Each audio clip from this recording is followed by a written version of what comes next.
हाँ तो my dear student, आज के क्लास में हम लोग पढ़ने वाले हैं आव्यूह चैप्टर का प्रश्नावली 3.2। क्या प्रश्नावली 3.2 के लिए जितने भी मोस्ट इम्पोर्टेंट फार्मूला है या थ्योरी है, क्या जितने भी थ्योरी है सभी का आज विस्तार पूर्वक सॉल्यूशन करेंगे। क्या सभी का विस्तार पूर्वक सॉल्यूशन करेंगे।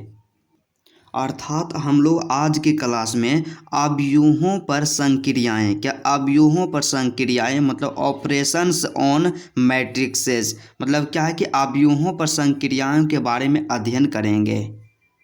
तो सबसे पहले इसमें हम लोग पढ़ेंगे कि अवयूहों का योग। क्या अवयूहों का योग मतलब दो अवयव को हम लोग किस तरह से जोड़ेंगे, जोड़ने का तरीका क्या होता है। मतलब सीधा सा समझिए कि अवयूहों का जो योग होता है वह हम लोग किस प्रकार से करेंगे। उसके बाद हम देखेंगे कि क्या देखेंगे कि एक अवयव का, क्या देखेंगे, एक अवयव का एक अदिश संख्या से गुणन। मतलब क्या है कि एक अवयव दिया रहेगा, उसको किसी अदिश संख्या से हम किस प्रकार से गुणा करेंगे। क्या उसको हम किसी अदिश संख्या से किस प्रकार से गुणा करेंगे। उसके बाद हम लोग पढ़ेंगे अवयवों के योग के गुणधर्म। क्या पढ़ेंगे कि अवयवों के योग के गुणधर्म मतलब प्रॉपर्टीज ऑफ मैट्रिक्स एडिशन। क्या है कि अवयव के योग का जो गुणधर्म होता है उसको पढ़ेंगे। तो सबसे पहला इसमें पढ़ेंगे क्रम विनिमय नियम। क्या क्रम विनिमय नियम क्या है कि अवयव के लिए फॉलो होता है कि नहीं होता है। उसके बाद क्या है, साचर नियम फॉलो होता है कि नहीं होता है। उसके बाद पढ़ेंगे योग के तत्समक का अस्तित्व पढ़ेंगे। उसके बाद हम लोग पढ़ेंगे माय डियर स्टूडेंट योग के प्रतिलोम, मतलब प्रतिलोम का जो अस्तित्व है योग अवयवों के योग पर फॉलो होता है या नहीं होता है।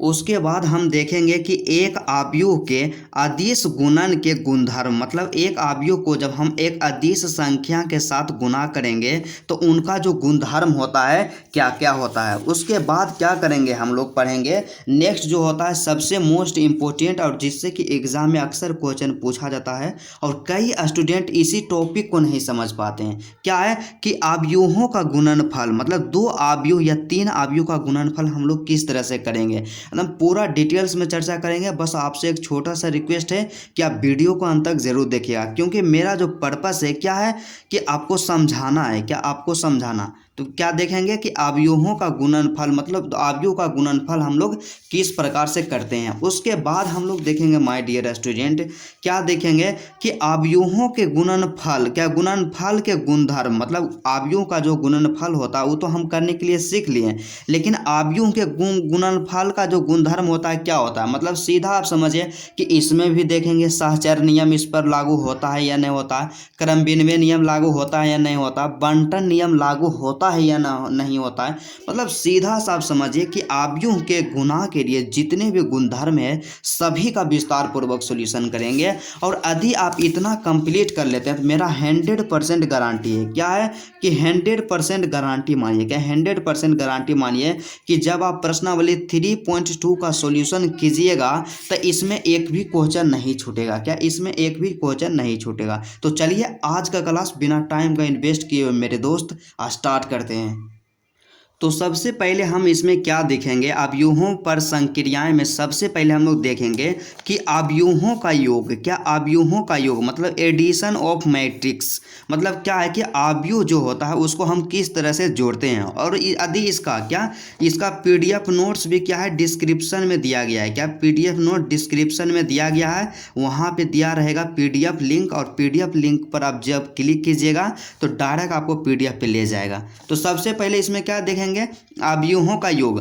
तो क्या है कि दो अवयव, क्या है माय डियर स्टूडेंट, दो समान कोटि का अवयव ए तथा बी का योग। क्या दो समान कोटि का अवयव ए तथा बी का योग उसके संगत अवयवों के योग के बराबर होता है। क्या होता है माय डियर स्टूडेंट, उसके संगत अवयवों के योग के बराबर होता है। मतलब सीधा सा आप समझिए कि दो अवयवों के जब हम लोग योगफल निकालेंगे, योग करेंगे, तो उसका सबसे पहले क्या होना चाहिए, कोटि समान होना चाहिए। कि दोनों का कोटि समान होना चाहिए।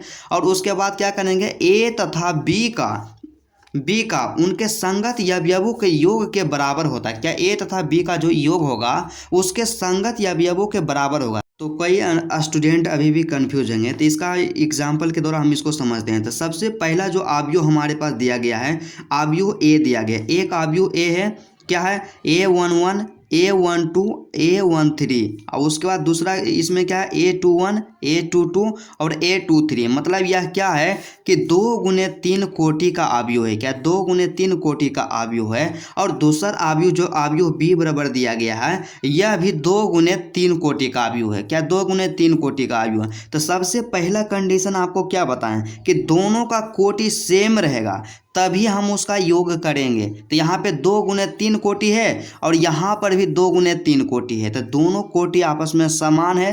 तो इसलिए ये दोनों आव्यूह को, मतलब आव्यूह A + B किया जा सकता है। तब यहाँ से A + B हम कैसे करेंगे, तो इसलिए A + B, तो A + B क्या करेंगे कि इसके संगत अवयवों को जोड़ेंगे। क्या इसके संगत अवयवों को जोड़ेंगे। तो संगत अवयव कहने का मतलब क्या हुआ कि A11 का संगत होगा B11 होगा, A12 का संगत होगा B12 होगा, उसके बाद A13 का संगत होगा B13 होगा, उसके बाद A21 का संगत होगा B21 होगा, A22 का संगत होगा B22 संगत होगा, उसके बाद A23 का जो संगत होगा माय डियर स्टूडेंट क्या होगा, B23 होगा। क्या B23 होगा, यही हो गया इसका संगत अवयव। तो क्या करेंगे, A + B जब करेंगे तो उसके संगत अवयवों को जोड़ देंगे। तो यहाँ से हो जाएगा A11 प्लस, तो A1 का संगत कौन है, B11 है, तो यहाँ पे B11।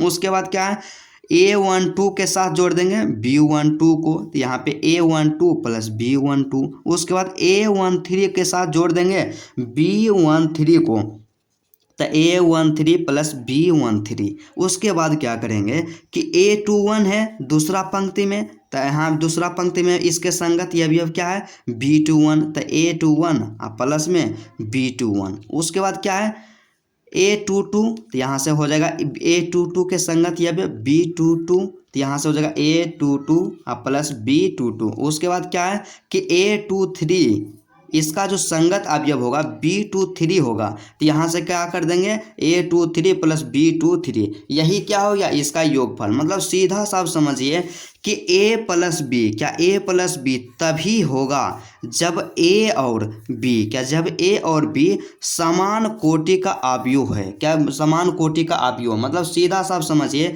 कि A और A + B हम तभी कर सकते हैं जब A और B दोनों का कोटि क्या होना चाहिए, समान होना चाहिए। उसके बाद क्या है, यदि A तथा B समान कोटि के नहीं है, क्या है कि A तथा B समान कोटि के नहीं है, तो A + B परिभाषित नहीं होगा। मतलब A + B को हम लोग ज्ञात नहीं कर सकते हैं। मतलब इसका मतलब सीधा आप समझिए कि यदि हम लोग A + B कर रहे हैं तो A के कोटि और B के कोटि दोनों आपस में क्या होना चाहिए, इक्वल होना चाहिए। उसके बाद अगला जो यहाँ पे दिया गया है, अगला पॉइंट कि आव्यूह, क्या आव्यूह A = Aij, क्या आव्यूह A = है Aij, इसका कोटि है M × N का योज प्रतिलोम, का योज प्रतिलोम। तो योज प्रतिलोम क्या हो जाएगा, -A हो जाएगा। क्या -A, तो -A कहने का मतलब -Aij, इसका भी कोटि रहेगा M × N। मतलब सीधा सा आप समझिए कि कोई भी आव्यूह दे दे, क्या कोई भी आव्यूह दे दे और उसका योज प्रतिलोम पूछे तो जस्ट उसमें क्या लगा देना माइनस। जैसे कि एक आव्यूह आपसे पूछ दे के यहाँ पे कितना दिया गया है, D एक आव्यूह है। क्या D एक आव्यूह है, तो D का योज प्रतिलोम क्या होगा, तो D का योज प्रतिलोम हो जाएगा -D हो जाएगा। क्या -D हो जाएगा। उसके बाद हम लोग देखेंगे माय डियर स्टूडेंट, क्या देखेंगे कि आव्यूहों के योग का गुणधर्म, मतलब प्रॉपर्टीज ऑफ मैट्रिक्स एडिशन। क्या करेंगे कि हम लोग तो देख लिए कि 2 आव्यूह रहेगा उसको हम किस तरह से जोड़ेंगे। तो क्या हो गया, आव्यूह को जोड़ने का तरीका हम लोग जान गए। अब देखेंगे कि 2 आव्यूह के योग का जो गुणधर्म होता है क्या होता है। तो सबसे पहला गुणधर्म और मोस्ट इम्पोर्टेंट है, क्या है कि क्रम विनिमय नियम। क्या क्रम विनिमय नियम, जिसे इंग्लिश में कम्यूटेटिव लॉ कहा जाता है। मतलब सीधा सा आप समझिए कि क्रम विनिमय नियम जो है आव्यूहों के योग के लिए फॉलो होता है या नहीं होता है। तो सबसे पहले क्या है कि यदि A तथा B, क्या A तथा B समान कोटि का अवयव हो, क्या है कि यदि ए तथा बी समान कोटि का दो अवयव हो तो ए प्लस बी अब बराबर में बी प्लस ए होगा। क्या ए प्लस बी अब बराबर में बी प्लस ए होगा। मतलब सीधा सा समझिए कि अवयवों के योग के लिए सहचर नियम का पालन होता है। क्या अवयवों के योग पर सहचर नियम का पालन होता है, अर्थात ए प्लस बी अब बराबर में बी प्लस ए। मतलब क्या है कि इसके क्रम में हम यदि अंतर करेंगे तो कोई आंसर में अंतर नहीं आएगा। उसके बाद अगला जो है दूसरा नियम यहाँ पे दिया गया है, क्या है कि सहचर नियम। क्या है कि सहचर नियम। तो सहचर नियम क्या है, तो सहचर नियम जो है यदि क्या है कि यदि ए बी तथा सी, क्या यदि ए बी तथा सी कोई समान कोटि के m गुने n, मतलब कोई समान कोटि मतलब उसका कोटि क्या होना चाहिए m गुने n, तीन अवयव हो। क्या तीन अवयव हो तो क्या होता है कि a प्लस बी प्लस सी अब बराबर में क्या करेंगे a प्लस बी प्लस सी। मतलब क्या है कि सीधा सा आप समझिए कि सहचर नियम के बारे में आप तो पहले ही पढ़ चुके होंगे। तो सीधा सा क्या करना है कि सहचर नियम जो होता है अवयवों के योग पर फॉलो होता है। क्या अवयवों के योग पर सहचर नियम का पालन होता है। उसके बाद अगला जो यहाँ पे मोस्ट इम्पोर्टेंट है, क्या कि योग के तत्समक का अस्तित्व। मतलब क्या है कि अवयव के योग के तत्समक जो होता है, क्या योग तत्समक जो होता है उसका अस्तित्व है कि नहीं है।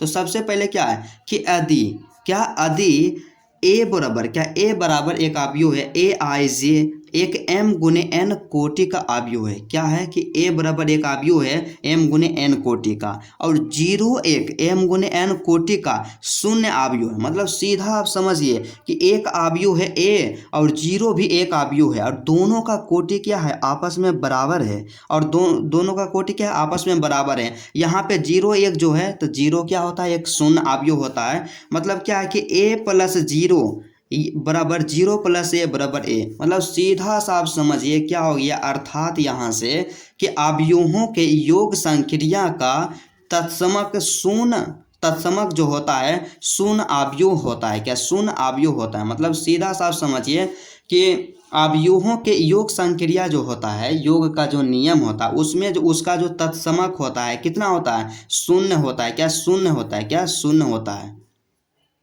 उसके बाद अगला आप लोग बोल रहे होंगे कि मतलब पता नहीं अपने आप में क्या बता रहे हैं, लेकिन यहाँ पे क्या है बुक में दिया हुआ है कि योग के तत्समक का अस्तित्व आपको पढ़ना है, और इम्पोर्टेंट नहीं रहता तो बुक में क्यों दिया जाता। उसके बाद चौथा यहाँ पे क्या है माय डियर स्टूडेंट कि योग के प्रतिलोम का अस्तित्व। मतलब अवयव के जो योग होता है उसमें प्रतिलोम का अस्तित्व है या नहीं है। तो चलिए इसको हम लोग आसान और सरल भाषा में समझते हैं। क्या है कि योग के प्रतिलोम का अस्तित्व। तो मान लेंगे क्या, माना कि ए बराबर, क्या माना कि ए बराबर ए आई जे और m गुना n कोटि का एक अवयव है। क्या है सिंपल आप समझिए कि a एक अवयव है m गुने n कोटि का, तथा क्या है तथा एक अन्य अवयव, क्या तथा एक अन्य अवयव जो दिया गया है माइनस के ए है। क्या एक अन्य अवयव माइनस के ए है, तो इसलिए इसके अंदर में क्या हो जाएगा माइनस के ए आई जे, जो इसका भी कोटि क्या है m गुने n है। इस प्रकार है कि, क्या इस प्रकार है कि मतलब यहाँ पे आप समझिए कि हमारे पास दो गो अवयव दिया हुआ है, एक अवयव है ए है और दूसरा अवयव जो है माइनस के ए है। क्या एक अवयव ए और दूसरा अवयव माइनस के ए है। इस प्रकार है कि ए प्लस के माइनस के ए। मतलब क्या है कि दोनों अवयव को जब हम लोग जोड़ते हैं, क्या दोनों अवयव को जब हम लोग जोड़ते हैं तो उसका जो योगफल है 0 आ जाना चाहिए। क्या 0 आ जाना चाहिए। यही है क्या योग के प्रतिलोम का अस्तित्व। क्या यही है योग का प्रतिलोम। मतलब सीधा आप समझिए कि कोई भी एक अवयव देगा, क्या कोई भी एक अवयव देगा और बोलेगा कि उसका क्या है, कोई भी एक अवयव देगा और बोलेगा उसका योग के प्रतिलोम क्या है, योग प्रतिलोम क्या है। तो मतलब सीधा सा आप समझिए कि जो अवयव दिया उसके चिन्ह को आप क्या कर दीजिएगा चेंज कर दीजिएगा। मतलब सीधा क्या है कि अवयव माइनस ए का योग प्रतिलोम होगा। यहाँ पे क्या होगा कि यहाँ पे जब हम करेंगे ए प्लस माइनस के ए बराबर में 0 आ जाएगा, तो यहाँ माइनस के ए जो है न ए का योग प्रतिलोम कहलाएगा। मतलब उतना आप दिमाग नहीं लड़ाइए, सीधा से यहाँ देखिए क्या है, अर्थात यहाँ से आप ध्यान लगाइएगा क्या है, अर्थात यहाँ से आप क्या समझिए कि अवयव ए बराबर क्या है, ए आई जे, इसका कोटि है m गुने n, क्या है, इसका कोटि है m गुने n का योज प्रतिलोम आपको पूछ दे, क्या योज प्रतिलोम आपको पूछ दे, मतलब सीधा सा आप समझिए कि इसको भी आप याद नहीं रखिए, उतना कोई दिक्कत नहीं है। मतलब एक अवयव आपके पास a दिया गया है और इसका बोल दे कि योज प्रतिलोम क्या होगा, तो सीधा सा आप क्या कीजिए, यहाँ प्लस है तो यहाँ पे क्या हो जाएगा, माइनस आगे में लगा दीजिए, यही हो गया योज प्रतिलोम। क्या यहाँ पे माइनस आगे में लगा दीजिए, यही हो गया योज प्रतिलोम। यहाँ पे क्या माइनस नहीं था, यहाँ a बराबर है ए आई जे, तो यहाँ पे माइनस ए बराबर हो जाएगा माइनस के ए आई जे, यही होगा योज प्रतिलोम। मतलब सीधा सा आप समझिए कि आपके पास कोई अवयव यदि बी दे दे, क्या बी अवयव दे दे, तब बी का पूछे कि योज प्रतिलोम क्या होगा, तब बी का योज प्रतिलोम होगा माइनस के बी हो जाएगा, क्या माइनस के बी हो जाएगा। इस तरह से आप बना दीजिएगा।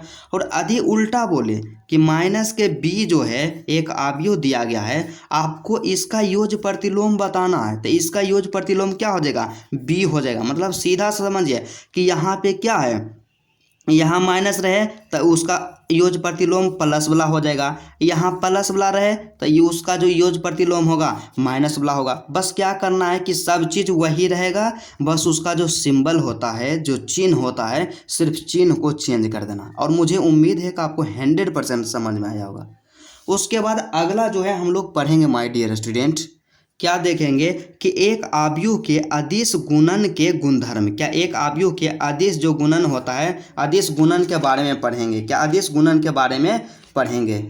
तो यहाँ पे हम लोग क्या देखेंगे कि एक अवयव का अदिश से गुणन, क्या एक अवयव का अदिश से गुणन मतलब क्या है कि आपके पास कोई अवयव दे देगा, क्या अवयव दे देगा, उसको बोलेगा किसी अदिश संख्या से गुणा करने के लिए। तो अदिश संख्या आप जानते हैं, जैसे 1 होता है, 2 होता है, 3 होता है, मतलब गिनती के जो संख्या है उसी को बोलेंगे क्या, अदिश, क्या अदिश। इसमें सिर्फ क्या कीजिएगा, शून्य को छोड़ दीजिएगा, क्या शून्य को छोड़ दीजिएगा। तो आप किस तरह से गुणा कीजिएगा, तो इसमें क्या होता है कि यदि, क्या यदि एक अवयव ए बराबर में ए आई जे और m गुना n कोटि के अवयव है, क्या है कि सीधा सा आप यहाँ समझिए कि एक अवयव यहाँ पे a है तथा के कोई अशून्य, मतलब शून्य नहीं होना चाहिए, अदिश संख्या है। मतलब क्या है कि सीधा यहाँ से आप समझिए कि a एक अवयव है और शून्य जो है क्या एक अदिश संख्या है, क्या एक अदिश, यहाँ पे क्या है शून्य नहीं दीजिए, यहाँ पे मान लीजिए यहाँ पे क्या है के, क्या है के जो है एक अदिश संख्या है और के कभी क्या जीरो नहीं होना चाहिए, क्या जीरो नहीं होना चाहिए, मतलब अशून्य अदिश संख्या है के। तो क्या है, तो ए के प्रत्येक अवयव को, क्या ए के प्रत्येक अवयव को के से गुना कर प्राप्त अवयव को, क्या के से गुना कर प्राप्त अवयव को ए का के गुना अवयव कहते हैं, क्या ए का के गुना अवयव कहते हैं। अर्थात इसे के ए के द्वारा सूचित किया जाता है, क्या अर्थात इसे के ए के द्वारा सूचित किया जाता है।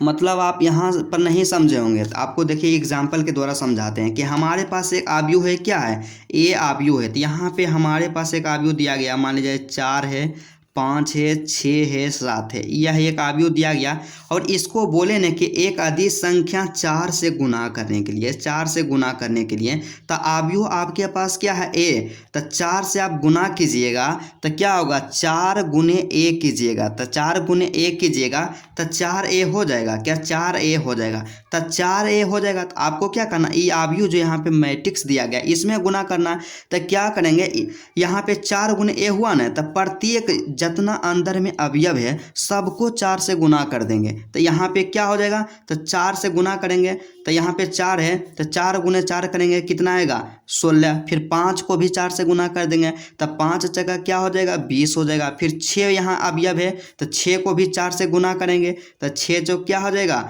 24 हो जाएगा। उसके बाद क्या है 7, यहाँ पे 7 को भी 4 से गुना करेंगे तो 7 चौक क्या हो जाएगा 28 हो जाएगा, क्या 7 चौक 28 हो जाएगा। मतलब यही है कि एक अवयव को किसी अदिश संख्या से गुना करने का जो नियम होता है यही होता है। मतलब आपको बोल दे कि कोई अवयव बी दिया गया है, क्या कोई अवयव बी दिया गया है और इसको 6 से गुना करना है, क्या इसको 6 से गुना करना है, तब बी में जितने भी अवयव बी है उसमें जितने भी अवयव होगा उसको सबको 6 से गुना कर देना है। क्या सभी अवयव को 6 से गुना कर देना है, वही हो जाएगा क्या, एक अवयव का अदिश से गुणन हो जाएगा। और इसे क्या करते हैं, जैसे कि यहाँ पे नहीं बताएं कि यहाँ पे ए अवयव है तो ए को गुना किए 4 से, तो ए को गुना किए 4 से, तो यहाँ पे क्या बन जाएगा, 4a बन जाएगा। क्या 4a बन जाएगा। तो इसी तरह से यहाँ पे यही बात है कि एक अवयव आपके पास a दिया हुआ है और उसको किससे गुना किए, k से गुना किए, तो k से गुना किए तो ka हो जाएगा, क्या ka हो जाएगा।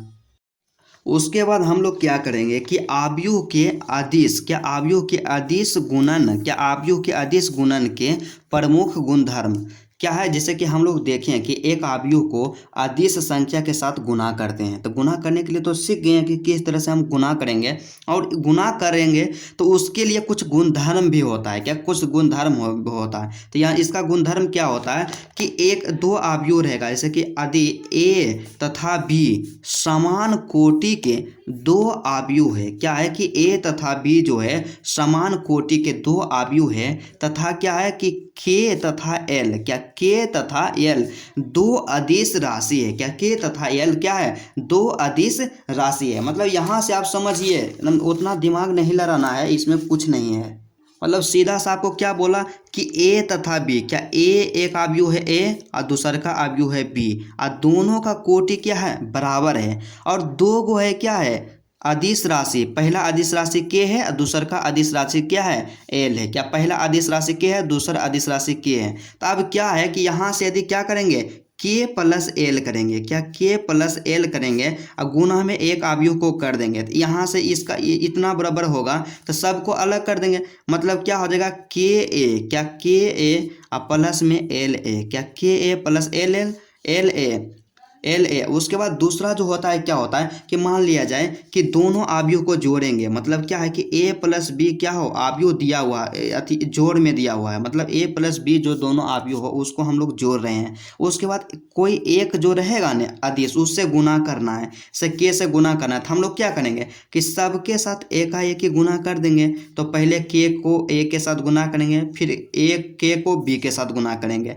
मतलब क्या हो जाएगा यहाँ से के ए अब प्लस है तब प्लस देंगे, उसके बाद के को बी के साथ गुना करेंगे तो यहाँ से क्या हो जाएगा के बी हो जाएगा, क्या के बी हो जाएगा। मतलब यही है कि अवयव के अदिश गुणन के गुणधर्म है। क्या अवयव के अदिश गुणन के गुणधर्म क्या है कि के एल जो है अदिश है, इंटू में क्या है ए, तो दोनों को अलग अलग कर देंगे, मतलब के ए और प्लस एल है, और दूसर में क्या है के गुने ए प्लस बी, मतलब दो अवयव को जोड़ करके और के से गुना करना है। तो दोनों अवयव में पहले हम के से गुना कर देंगे, फिर भी आंसर में कोई प्रभाव नहीं पड़ेगा। मतलब के गुने ए करेंगे तो के प्लस है प्लस दिए, के गुने बी करेंगे तो के बी हो जाएगा, क्या के बी हो जाएगा। इस तरह से क्या करेंगे, दोनों को अलग अलग कर देंगे। उसके बाद हम लोग देखेंगे माय डियर स्टूडेंट, क्या देखेंगे कि अवयव का ऋण अवयव, क्या अवयव का ऋण अवयव, मतलब सीधा सा आप समझिए कि कोई अवयव दे देगा और उसके बाद बोलेगा कि इसका ऋण अवयव क्या होगा, मतलब इसका ऋणात्मक अवयव क्या होगा, तो किस प्रकार से हम फाइंड करेंगे, पता करेंगे। तो इसका जो प्रॉपर्टी होता है क्या होता है कि मान लेंगे कि ए जो है क्या है, ए बराबर ए आई जे एम गुने एन कोटि का अवयव है। मतलब सीधा सा समझिए कि ए एक एम गुने एन कोटि का अवयव है। तो क्या करना है कि अवयव ए, क्या अवयव ए का ऋण अवयव, क्या अवयव ए का ऋण अवयव माइनस ए से सूचित किया जाता है, क्या माइनस ए से सूचित किया जाता है। मतलब सीधा सा समझिए कि इसमें कोई दिक्कत वाला बात नहीं है कि एक अवयव हमारे पास जो दिया गया है क्या है, ए एक अवयव दिया गया है, क्या ए एक अवयव दिया गया है, और इसका बोल दे ऋण अवयव, क्या बोल दे आपको कि इसका क्या निकालना है, ऋण अवयव निकालना है कि ऋण अवयव क्या होगा। तो ए का ऋण अवयव क्या हो जाएगा, माइनस ए हो जाएगा, क्या आगे में सिर्फ माइनस लगा देना है, क्या ए का ऋण अवयव हो जाएगा माइनस ए हो जाएगा। तो यहाँ पे क्या था, ए बराबर यहाँ हम लोग लिख सकते हैं कि ए आई जे, क्या ए आई जे, ए को हम ए आई जे के द्वारा सूचित करते हैं और इसका कोटि होता है एम गुने एन। तो यहाँ पे ए बराबर है ए आई जे, तो यहाँ से माइनस ए बराबर क्या हो जाएगा, माइनस ए बराबर हो जाएगा माइनस के ए आई जे, क्या माइनस के ए आई जे, इसका कोटि होगा एम इंटू एन, क्या एम इंटू एन, इसी के द्वारा हम इसको क्या करेंगे, रिप्रेजेंट करेंगे। इसमें कुछ नहीं है, बस इतना है। क्या है उसके बाद, क्या है कि इस प्रकार माइनस ए निकालने के लिए, मतलब क्या है कि इस प्रकार माइनस ए निकालने के लिए हम लोग माइनस ए निकालेंगे, मतलब किसी अवयव का ऋण अवयव निकालेंगे तो ए के प्रत्येक अवयव का चिन्ह बदलना होगा। क्या करना होगा कि ए का प्रत्येक अवयव का चिन्ह बदलना होगा। मतलब सीधा सा आपको हमने बताया क्या है कि मान लेंगे, जैसे एग्जाम्पल के द्वारा हम समझते हैं कि हमारे पास एक अवयव क्या दिया गया था, ए बराबर, तो ए बराबर एक अवयव है 1 माइनस के 4 5 और 6, एक अवयव दिया गया। अब हम बोलेंगे कि इसका क्या करना है कि ऋण अवयव निकालना है, तो ऋण अवयव मतलब क्या हो गया, माइनस के ए निकालना है। तो माइनस के ए कैसे निकालेंगे, सिर्फ इसका चिन्ह बदल देंगे। क्या चिन्ह बदल देंगे, जहाँ पे प्लस रहेगा क्या रहेगा, जहाँ प्लस रहेगा उसको कर देंगे माइनस, और जहाँ माइनस रहेगा उसको कर देंगे प्लस। यही काम करना है, बिल्कुल आसान है, निकल जाएगा। तो यहाँ पे क्या है, प्लस के 1 है तो यहाँ हो जाएगा माइनस के 1, यहाँ माइनस के 4 है तो यहाँ इसका चिन्ह देंगे बदल, प्लस के 4 हो जाएगा। यहाँ प्लस 5 है तो यहाँ पे माइनस 5 हो जाएगा। यहाँ पे प्लस 6 है तो यहाँ पे माइनस 6 होगा। और कई स्टूडेंट के मन में कन्फ्यूजन होगा कि यहाँ पर तो कोई चिन्ह नहीं दिल है, तो कोई चिन्ह नहीं दिया हुआ रहता है तो वहाँ पे रहता है प्लस, ऑलरेडी रहता है।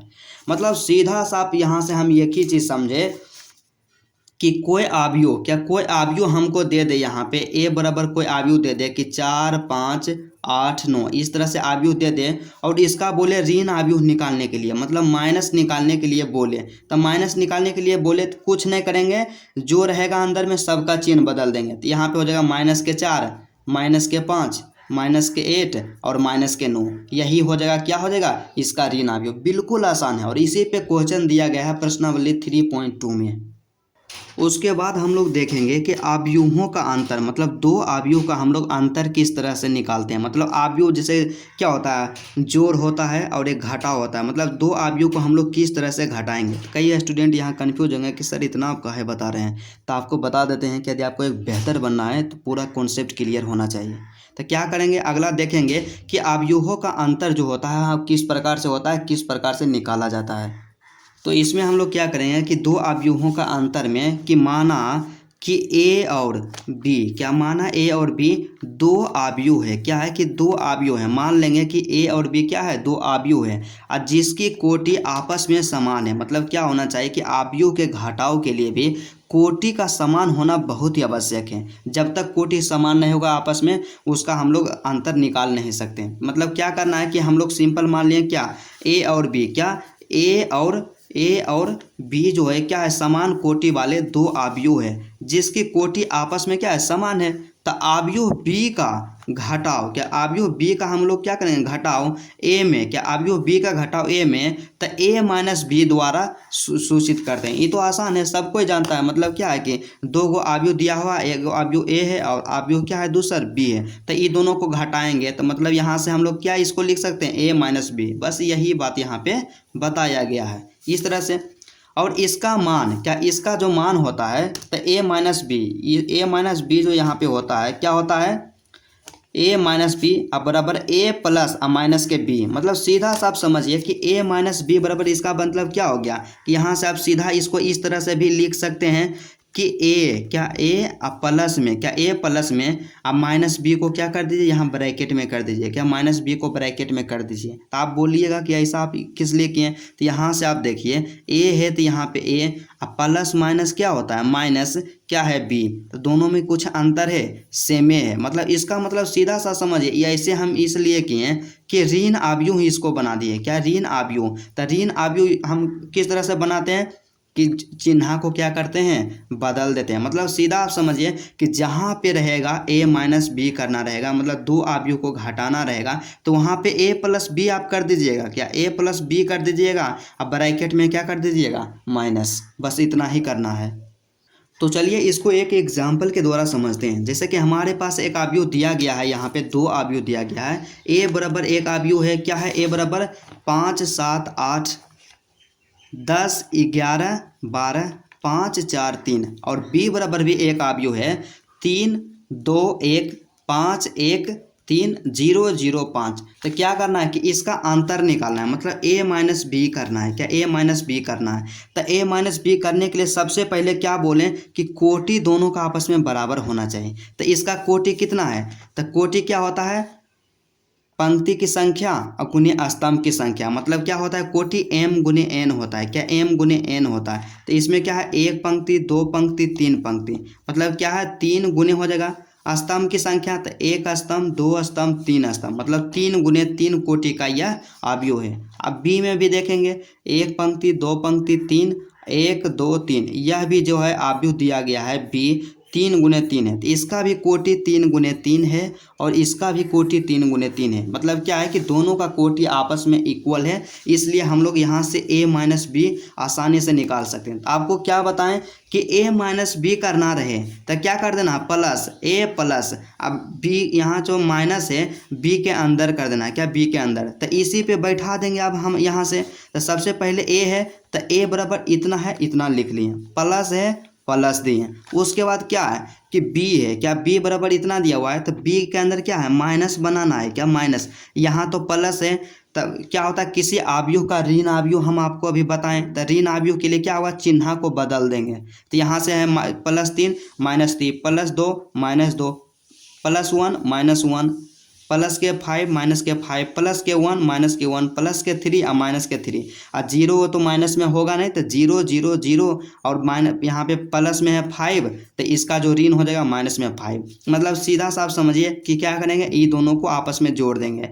तब 5 में -3 को जोड़ेंगे तो 2 आएगा। उसके बाद 7 में -2 को जोड़ेंगे। क्या, 7 में -2 को जोड़ेंगे, जैसे यहाँ पे क्या है 7 और प्लस के कर देंगे -2, तो यहाँ से हो जाएगा 7 हो जाएगा, प्लस माइनस क्या होता है -2, अब बराबर में क्या आ जाएगा 5। मतलब इस तरह से हमारा आंसर कितना आ जाएगा, इतना आंसर आ जाएगा। इसी तरह से हम क्या करेंगे, दो आव्यूह का अंतर निकालेंगे।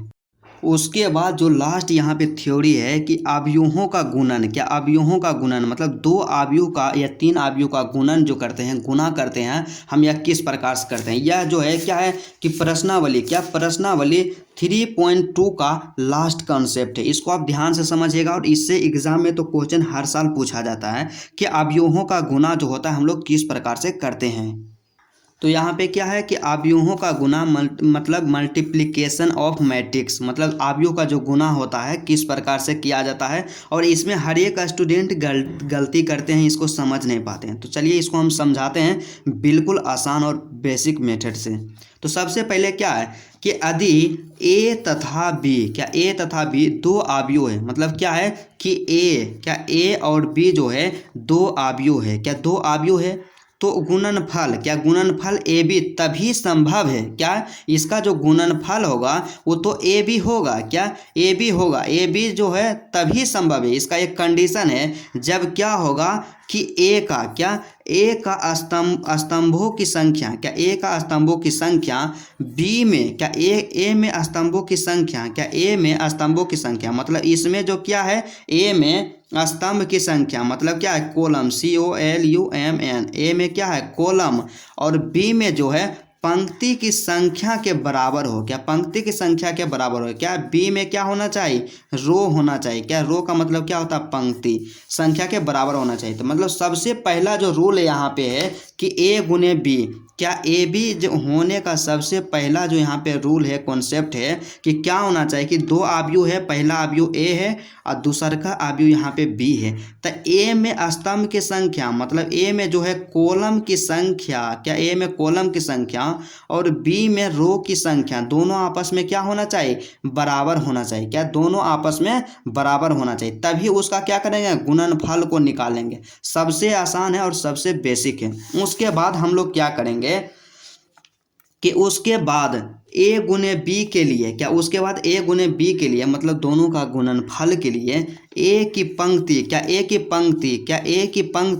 तथा b के स्तंभ को लेकर क्या करेंगे कि a का क्या लेंगे पंक्ति और b का क्या लेंगे स्तंभ, दोनों को लेकर अवयवों के क्रमानुसार गुना करके क्या अवयवों के क्रम के अनुसार गुना करेंगे और इन गुणनफलों का योगफल प्राप्त करेंगे। क्या इन गुणनफलों का योगफल प्राप्त करेंगे, मतलब इस तरह से करना, मतलब सीधा सीधा सा आप समझिए यहाँ पे कि दो अवयव रहेगा, ए रहेगा और दूसर का रहेगा बी, तो ये दोनों का जो गुणनफल होगा क्या होगा हम लोग जानते हैं ए बी होगा। तो ए बी तभी होगा जब ए में स्तंभ क्या होगा स्तंभ, ए में स्तंभ की संख्या अब बराबर में बी में पंक्ति की संख्या होना चाहिए। क्या बी में पंक्ति की संख्या होना चाहिए, क्या बी में पंक्ति की संख्या होना चाहिए। तो स्तंभ को हम लोग किससे डिनोट्स करते हैं मतलब ऑर्डर लिखने में स्तंभ को हम लोग लिखते हैं एन, अब बराबर में पंक्ति को क्या लिखते हैं, पंक्ति को लिखते हैं एम, मतलब एन बराबर एम होना चाहिए। क्या एन बराबर एम होना चाहिए, तभी हम क्या करेंगे उसका गुणनफल निकाल पाएंगे। क्या गुणनफल निकाल पाएंगे, ये तो बराबर हो गया। उसके बाद क्या करेंगे जब गुना करेंगे कि जैसे ए एक अवयव है, क्या ए एक अवयव है 4 है 5 है 6 7 8 9, इस तरह से क्या है एक अवयव ए बराबर है, अब बी बराबर भी यहाँ एक अवयव है 4 है 5 है 6 है 7 है 8 है 9 है, इस तरह से अवयव दिया गया है। तो क्या करेंगे सबसे पहले देखेंगे कि दोनों, तो इसका जो कोटि होगा इसका कोटि क्या हो जाएगा 2 गुने 3 हो जाएगा। क्या 2 गुने 3 हो जाएगा, और इसका कोटि क्या होगा, इसका कोटि क्या हो जाएगा माय डियर स्टूडेंट कि 3 गुने 2 हो जाएगा। तो देखिए इसमें स्तंभ की संख्या और इसमें पंक्ति की संख्या दोनों आपस में बराबर है, तब इसमें गुना कैसे करेंगे। तो सबसे पहले क्या करेंगे कि ए का पंक्ति लेंगे। क्या ए का पंक्ति, तो ए का पंक्ति ये हो गया। अब बी का स्तंभ, क्या बी का स्तंभ, दोनों को क्या करेंगे आपस में गुना करेंगे। तो चलिए इसको आसानी से हम लोग किस प्रकार समझते हैं। तो यहाँ पे देखिए हमारा जो एनसीईआरटी बुक है उसको इसमें दिया गया है, आप लोग अच्छा तरीका से नहीं पढ़ते हैं, तो इसमें क्या है कि 2 अवयव दिया गया है। क्या 2 अवयव दिया गया है, पहला अवयव सी है 1 माइनस के 1 2 0 3 4, और दूसर का अवयव डी है 2 7 माइनस के 1 1 5 और माइनस के 4, और दोनों का क्या करना है गुणनफल करना है। तो क्या करेंगे कि दोनों को पहले एक साथ लिखेंगे। तो सबसे पहले देखेंगे कि दोनों में क्या देखेंगे कि ए में क्या होना चाहिए स्तंभ की संख्या और बी में होना चाहिए क्या पंक्ति की संख्या, दोनों बराबर है कि नहीं है। तो इसमें देखिए इसका जो कोटि क्या है, इसका जो कोटि है यहाँ पे 2 गुने क्या है 3 है। क्या 2 गुने 3 है, ये किसका कोटि है, ये जो है सी का कोटि है। क्या सी का, और डी का कोटि कितना है, तो डी का कोटि आप यहाँ से देखिए 1 2 3 1 2, मतलब क्या है 3 गुने 2 है। तो क्या है सी का स्तंभ और डी का पंक्ति आपस में बराबर है, मतलब गुना कर सकते हैं। तो आप क्या करेंगे गुना करने के लिए, तो सबसे पहले क्या करेंगे कि पहला अवयव के पंक्ति को उठाएंगे। क्या पहला अवयव को पंक्ति के लिए और दूसरा का अवयव में स्तंभ को लेंगे। तो स्तंभ को ले लिए, यहाँ पे भी देख लिए कि प्रथम पंक्ति तथा प्रथम स्तंभ के अवयव, मतलब आप ध्यान दीजिएगा कि प्रथम पंक्ति, तो प्रथम पंक्ति हो गया, प्रथम स्तंभ के अवयव, तब प्रथम स्तंभ के अवयव दोनों को क्या करेंगे आपस में गुना करके और जोड़ देंगे। तो 1 को गुना करेंगे 2 से करेंगे, तो 1 गुने 2 प्लस कर देंगे, ठीक। और फिर हो गया माइनस के 1 है, तो माइनस के 1 के, तो इससे तो गुना पहले कर दिए, आप इसी से करेंगे। तो -1 के गुना करेंगे -1 से, तो -1 गुने -1 फिर कर देंगे प्लस, जैसे गुना किए फिर प्लस कर देना है। उसके बाद 2 यहाँ पे है, तो 2 को किससे, तो इससे भी गुना कर दिए इससे भी गुना कर दिए, तो लास्ट में बचा क्या 5 बचा, तो 2 गुने 5 कर देंगे। क्या 2 गुने कर दिए 5 कर दिए, इतना हम कर दिए। उसके बाद दूसरा स्टेप में क्या होगा कि पहले एक पंक्ति को किए एक स्तंभ से, फिर यह पंक्ति को दूसरे को स्तंभ से करेंगे, मतलब ई पंक्ति जो क्या इस ई पंक्ति मतलब प्रथम पंक्ति तथा दूसरा स्तंभ, तब दूसरा स्तंभ यहाँ पे ई है, तो दूसरा स्तंभ के साथ भी इसी तरह से गुना करेंगे। पहले क्या किए कि एक पंक्ति को उठाएं एक पंक्ति से गुना किए, एक स्तंभ से गुना कर दिए, फिर वह पंक्ति रहेगा और दूसर का स्तंभ से गुना करेंगे। फिर क्या करेंगे ई पंक्ति के साथ दोनों स्तंभ को गुना कर दिए। उसके बाद क्या करेंगे कि दूसरका पंक्ति लेंगे, पहला स्तंभ से गुना करेंगे, फिर दूसरका पंक्ति लेंगे, दूसरका स्तंभ से गुना करेंगे। तो यही काम करना है। तो इस सब का जब कैलकुलेशन करेंगे तो यहाँ पे क्या आ गया 13, कैलकुलेशन करके लिख देना है। उसके बाद क्या करेंगे, पहला पंक्ति, प्रथम पंक्ति और दूसरे स्तंभ, मतलब पहला पंक्ति लिए और दूसरका स्तंभ लिए। तो क्या करेंगे 1 गुने 7 करेंगे, 1 गुने 7, फिर कर देंगे प्लस, प्लस हो गया। फिर माइनस के 1 गुने 1 करेंगे तो माइनस के 1 गुने 1, फिर कर देंगे प्लस। उसके बाद क्या करेंगे, इसको भी गुना कर दिए, इसको भी गुना कर दिया, बचा क्या माइनस के 4। तो यहाँ 2 गुने माइनस के 4, तो यहाँ से हो जाएगा 2 गुने माइनस के 4, यहाँ कर दिए। अब क्या किए कि पहला पंक्ति को दोनों स्तंभ के साथ गुना कर दिए, तब पहला पंक्ति के काम खत्म हो गया। अब क्या करेंगे दूसर पंक्ति, तो दूसर का पंक्ति में भी करेंगे पहला स्तंभ के साथ गुना, फिर करेंगे दूसर का स्तंभ के साथ गुना। तो इसका कैलकुलेशन ही तो 13 आया था, फिर इसका कैलकुलेशन जब करेंगे तो माइनस के 2 आएगा, क्या माइनस के 2, इस तरह से लिख देना है। तो अब क्या करेंगे दूसर पंक्ति, क्या दूसरी पंक्ति तथा प्रथम स्तंभ, तो दूसरी पंक्ति लिए, पहला स्तंभ लिए, तो 0 गुना संगत अवयव के साथ गुना करेंगे, 0 गुना 2 कर देंगे, 0 गुना 2, फिर कर देंगे प्लस, फिर 3 गुना माइनस के 1, 3 गुना माइनस के 1, फिर कर देंगे प्लस, फिर इससे गुना कर दिए, इससे गुना कर दिए, बचा 5, तो 4 गुने 5, तो हो गया प्लस में 4 गुने 5, इस तरह से हो जाएगा। फिर दूसरा पंक्ति पहला स्तंभ, दूसरा पंक्ति दूसरा स्तंभ करेंगे इसी तरह से। तो इसको जोड़ें 13 आया, यहाँ पे -2 था, तो इसका भी कैलकुलेशन करेंगे तो लिख यहाँ पे क्या आ जाएगा 17 आ जाएगा, क्या 17। तो यहाँ से दूसरा पंक्ति को दूसरा स्तंभ के साथ, 0 गुना क्या होगा 7, क्या होगा क्रम के अनुसार 0 को करेंगे 7 से गुना, 3 को करेंगे 1 से गुना, 4 को करेंगे -4 से गुना। तो 0 गुने 7 हो जाएगा 0, 0 गुने 7 प्लस, फिर 7 गुने 1 होगा 3, यहाँ पे क्या 3 गुने 1 होगा, तो 3 गुने 1, फिर हो जाएगा प्लस, फिर 4 गुने क्या हो जाएगा -4, तो 4 गुने -4। तो यहाँ से जब क्या आ जाएगा, यहाँ पे 13 था तो यहाँ 13 हो गया, यहाँ -2 है, -2 हो गया, यहाँ पे 17 है तो 17 हो गया। और इसका जब हम कैलकुलेशन करेंगे तो -13 हो जाएगा, क्या -13। तो अतः CD बराबर क्या, अतः CD बराबर हो जाएगा 13 - 2 17 और 13, यही क्या हो गया गुणनफल हो गया और 100% करेक्ट है। और मुझे उम्मीद है कि आपको समझ में भी आया होगा। थोड़ा सा कन्फ्यूजन है, आप क्या कीजिए कि वीडियो को रिपीट कीजिए, फिर से देख लीजिए। उसके बाद हम क्या पढ़ेंगे कि आव्यूह के गुणन के गुणधर्म, क्या आप गुणन के जो गुना हम किए तो इसका गुणधर्म होता है क्या होता है। तो चलिए इसके गुणधर्म के बारे में देखते हैं। तो सबसे पहला जो इसका गुणधर्म होता है क्या होता है कि किसी आव्यूह के एक शून्य आव्यूह, क्या किसी आव्यूह को एक शून्य आव्यूह के साथ गुणनफल, क्या गुणनफल एक शून्य आव्यूह होता है, क्या होता है एक शून्य आव्यूह होता है। मतलब कि सिंपली समझिए कि एक आव्यूह रहेगा और उसको शून्य आव्यूह के साथ गुना करेंगे तो हमेशा शून्य आव्यूह आएगा। उसके बाद क्या है कि A गुने B not is equal to B गुने A, क्या B गुने A मतलब क्या है कि आव्यूह का गुना क्रम विनिमय नियम का, क्या क्रम विनिमय नियम का पालन नहीं करता है। क्या होता है कि आव्यूह का जो गुना होता है क्रम विनिमय नियम का पालन नहीं करता है। उसके बाद अगला क्या है कि आव्यूह का गुना, क्या आव्यूह का जो गुना होता है साहचर्य नियम और बंटन नियम दोनों का पालन करता है। क्या होता है कि आव्यूह का जो गुना होता है साहचर्य नियम और बंटन नियम दोनों को क्या करता है फॉलो करता है। मतलब सीधा सा आप समझिएगा कि आव्यूह का जो गुना होता है सिर्फ क्रम विनिमय नियम का पालन नहीं करता है और साहचर्य नियम तथा बंटन नियम का पालन करता है।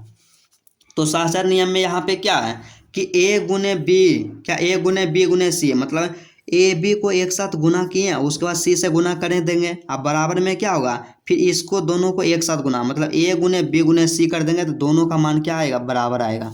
उसके बाद बंटन नियम में क्या होता है कि A प्लस B दो आव्यूह जोड़ में है और उसको एक आव्यूह से गुना करना है। तो क्या करेंगे एक आव्यूह A को गुना कर देंगे आव्यूह B से और फिर प्लस है तो प्लस करेंगे आव्यूह A को गुना करेंगे आव्यूह C से और दोनों को गुना करके आपस में जोड़ेंगे तो आंसर में भी कोई अंतर नहीं होगा। तो चलिए हम इस तरह प्रश्नावली 3.2 के लिए जितने भी कॉन्सेप्ट था सभी का हम लोग विस्तार पूर्वक अध्ययन किए हैं और मुझे उम्मीद है कि आपको समझ में भी आया होगा। आप लोग क्या कीजिए कि प्रश्नावली 3.2 का आप लोग एक बार अपने से बनाने का प्रयास कीजिए। क्या अपने से बनाने का प्रयास कीजिए और अगला क्लास में हम सभी का सॉल्यूशन करवाएंगे। तो चलिए आज का क्लास यहीं तक रहता है। यदि आपको वीडियो अच्छा लगा तो वीडियो को दिल से लाइक कीजिएगा और मेरे चैनल पर यदि आप नए हैं मेरे दोस्त तो चैनल को ज़रूर सब्सक्राइब कर लीजिएगा।